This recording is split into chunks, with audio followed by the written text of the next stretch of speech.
But I ain't letting you off the hook, Keisha, because I got a bone to pick with you too. What's good, y'all? I'm Lonnie Appleton. If you have a couple of minutes, I have a couple of messages. In my previous video, I was discussing the movie Belly and the scene between Keisha and Tommy, I believe that's DMX's character's name, where Keisha confronts Tommy about getting his by another woman. Not even another woman, a little girl. She was 16, and that line didn't bother nobody. But that's not this video. If you want to hear that discussion, previous video. Keisha, let me rap at you. Sis, you are beautiful and you present extremely confident. Now, I don't know what headspace you're in, Keisha, and I'm not really talking to the character Keisha. I'm talking to the Keishas out there. You were dealing with this man and he provides you clearly with a nice lifestyle. Is that what's fulfilling enough for you? And there's nothing wrong with that. I went through a point in time in my life where all I needed was provided for. You could be as anxious as you want to be. As long as you had me stable and provided for, I didn't care what you did. Shoot. You were giving me what I wanted. I was giving you what you wanted. And we were having a nice little transactional transaction. And understanding whatever language makes you feel warm and fuzzy about I'm with you because you're pretty and I'm with you because you got money and together we are using each other. However you want to wrap that up in a nice little bow, you do that. Anyway, so Keisha's in the world. What I have a problem with is you find out your man is cheating on you. You go and confront him about it. He tells you to be quiet, stop talking all that nonsense, and then he just gives you that good D. And after he gives you that good D, you laying up in his bed like, oh, baby. Y'all see that scene? She was like, I saw the whole scene. I remember when I first tried to watch that movie, I was a senior in high school, so I was 18. And that scene was on, and my friends, that is the biggest pigeon I've ever seen. Damn. I was watching that scene, and my friend's dad walked in the room. He's like, what in the hell are y'all watching? And I really wanted to see it because everybody said Belly was like, Belly was Belly. And I can assume Belly is Belly. I fell asleep last night too. So the 2 times I've tried to watch Belly, it has gotten turned off. Either because we had to turn it off or I went to sleep and turned it off. But anyway, I wanted to address the fact that females think that everything's okay just because he gives you that good D. Guys think that everything's okay as long as I give her that good D.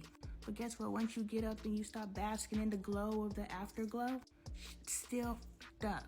He's still a lying ass, cheating ass, and you gotta deal with that. You can't keep avoiding it by getting stroked to sleep.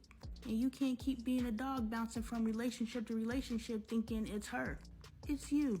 Everybody needs to evolve, especially Keisha. Tommy your ass too. If you want a relationship with your adult children, you better start being one of their little friends now. What's good, y'all? I'm Lonnie Appleton. If you have a couple of minutes, I have a couple of messages. Relationships are formed on bonds.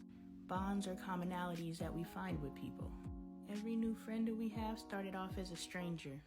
They ceased being a stranger because we found some sort of commonality. Because of that commonality, you two have now started coming together and building a bond. Now you must do that with your children.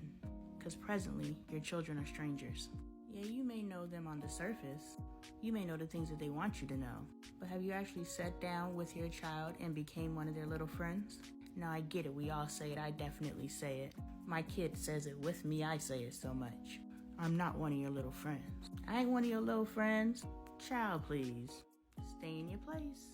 So as long as a child stays in a child's place, an adult stays in an adult place, and there's always going to be that separation between you two, you're never, ever going to have an opportunity to bond. Or you will bond on superficial things.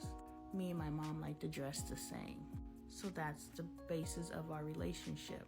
But once your child reaches a certain age to where your conversations, where you're no longer dictating down to them, but you want to speak to them as an equal, if you never had equal conversations with them at any point in their life, they're not going to be readily open and available to having those conversations.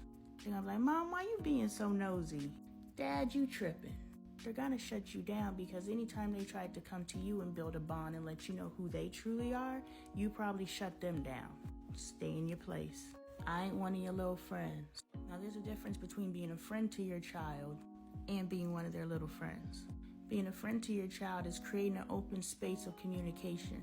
Being a friend to your child is allowing them to do some of the things that we typically would restrict them from doing, but you want to allow your child the headspace and the opportunity to bump their head while they're with you so that you can walk them through it.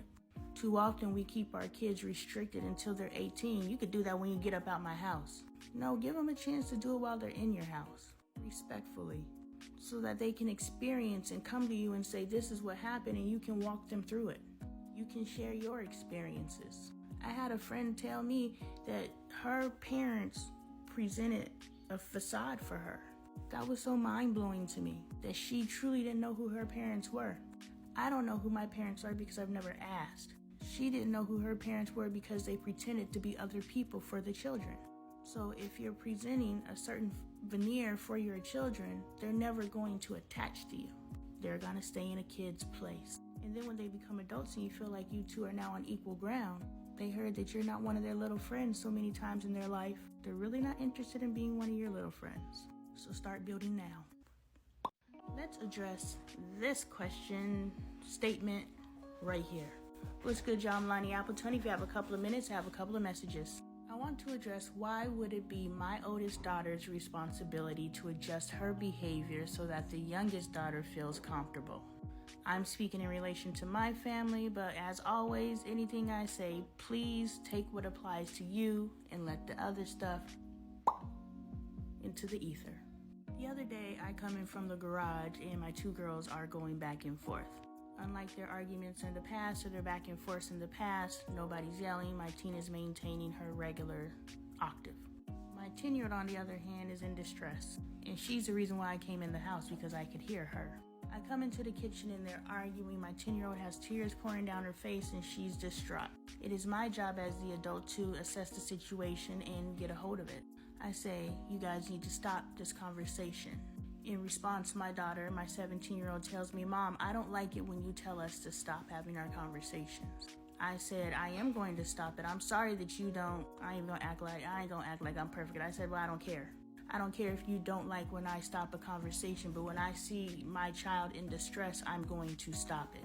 And she was like, I'm completely normal. There's nothing going on with me. I said, you're not the one that's in distress. Look at your sister. This conversation, which is a completely normal conversation for you to have, has sent my other child into distress where she is having a breakdown behind it. And then my teenager looked at her sister and she's like, oh, I understand what you're saying. So why is it important for my oldest to change her behaviors in order to protect the emotions and the emotional welfare of my youngest child? Because irregardless of if my oldest child sees that her actions are causing my youngest child to have distress signals, it's my job as the adult to see that. It's my job to protect my child. And if I had a 17-year-old kid on the street making my 10-year-old cry like that, I think that you would probably understand how it's important for me as the adult to get in between that and say, hey, 17-year-old, change your behavior towards this 10-year-old. But for some reason, because it's happening inside of our houses, we don't understand that we need to protect our children from each other. That we need to correct and direct and redirect our children and make sure they are treating each other in a way that is healthy for everyone to nurture and mature. We let so much stuff fly and so much stuff slide inside of our houses. We don't even understand the torture chamber that some of our kids are experiencing just by being in our home. And our parents thinking, why do our children have to change their behavior to protect the other child? This is all love. We have to do what's necessary for all of us. And if that means altering a behavior that is causing something, a behavior that doesn't need to happen anyway, if it means walking away from a conversation and coming back, then we're going to do that.